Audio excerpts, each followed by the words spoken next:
If you've been watching the Vikings for long enough, you might remember a time when quarterback controversies were essentially commonplace for this team. They didn't settle on quarterbacks, they were rotating through two or three guys every season.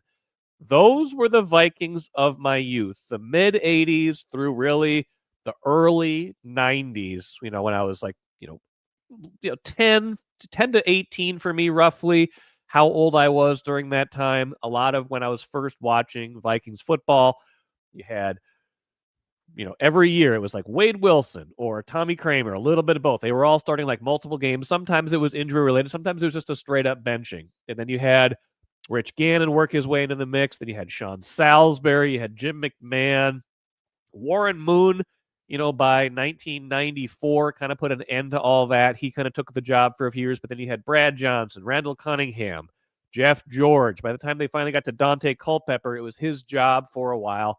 And then it kind of settled down for a while. Yeah, there was some kind of back and forth, but really since that heyday, there haven't been as many like real quarterback controversies, quarterback dilemmas for quite some time. Not real ones anyway. That brings us to right now, this week, Wednesday, October 15th, 2025. We have a bona fide quarterback controversy with the Vikings. Now, controversy is a big word because we put that tag on. It's more of a convenient word to use. I don't think anybody's going to be like, really big mad depending on who they pick between Carson Wentz and JJ McCarthy this week. I think a lot of it still comes down to health versus preference, but it is a decision. They have signaled that it is a decision at the very least by the Vikings by putting both of them available to the media on Wednesday. Now, it's not the only reason this has entered that category, but that is a big part of it. When they're not sure, when they're wanting to keep people guessing, when they want the other team, the Eagles in this case, to not be able to prepare specifically for a quarterback in a given week, that is how they will approach it. Maybe in their minds, the decision's already made.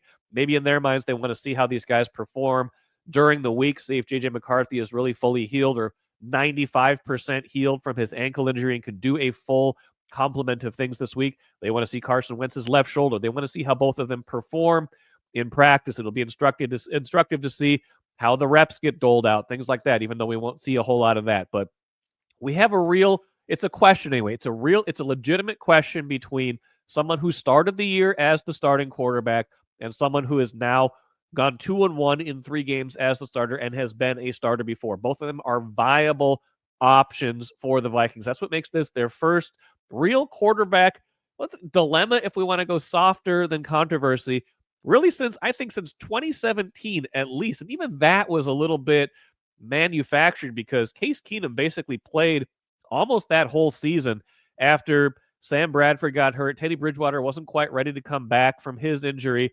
Case Keenum kind of took it and ran with it the rest of the year, even though they wouldn't name him the starter. Even though Mike Zimmer was like, even until the very end, he wasn't naming him the starter from week to week.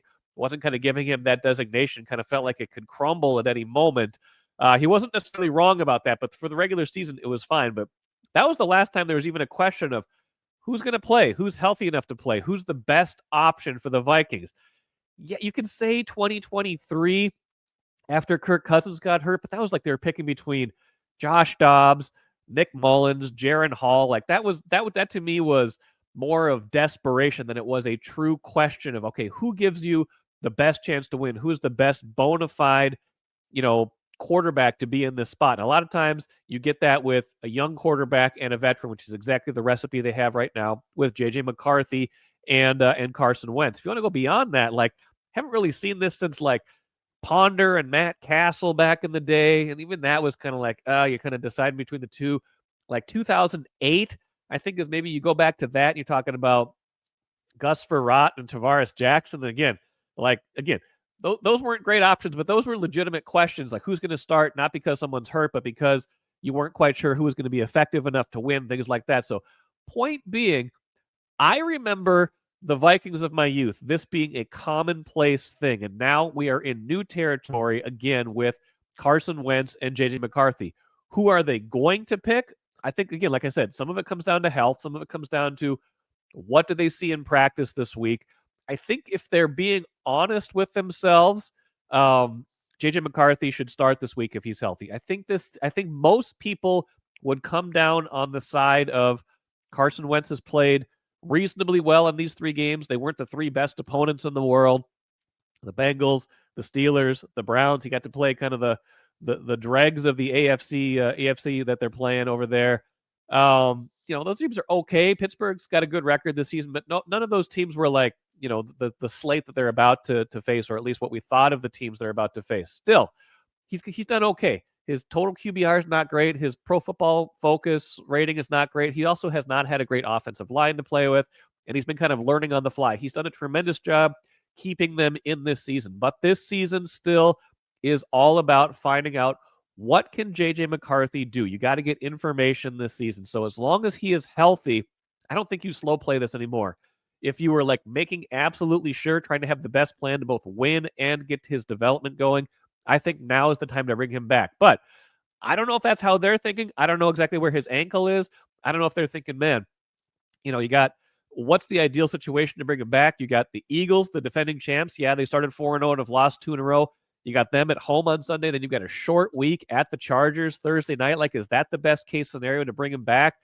Who gives you the best chance to win right now based on how they've been playing? Like, McCarthy was shaky for most of those first 2 games, but then again, he didn't have Christian Darrisaw, didn't have Jordan Addison. Has he learned in these last 3 weeks a little bit more of how to run this offense the way they need to run it?